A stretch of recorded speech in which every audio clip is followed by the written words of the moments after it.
It's the oldest surviving structure in Saline County, but might not be for long. The more than 170-year-old Rowan Lynn's house on Highway 5 in Benton is in pretty bad shape and it's falling apart. Yeah, but a nonprofit organization is hoping to raise enough money to bring it back to life. It's almost getting ready to fall down. To those driving by, it's the eyesore on Highway 5. Most people around here refer to it as that haunted house. But behind the boarded windows and broken glass, there's history waiting to be told. It sort of put roots in Benton to me. I didn't know that till I moved here in '74. This was an open dog trot clear through. The historic Rowan Lynn's house in Benton, built in 1838, has seen many occupants over the years, including Grover Smith's late grandfather. My grandfather, Grover B. Smith, was born in this house in 1884. Over the period of 170, 180 years, there's been about 5 different families that have owned this house.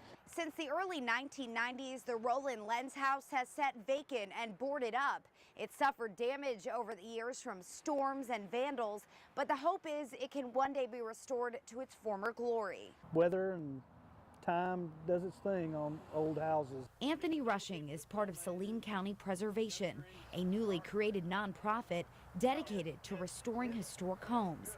And first on the list, the Rowan Lynn's house. Well, right now we've applied for a grant with Arkansas Historic Preservation, a $30,000 grant, and we have to match up with $10,000, that's what our big goal is right now. This first grant is just to stabilize it. That's the big, not to restore it yet. We're going to have a whole different grant to actually start the restoration.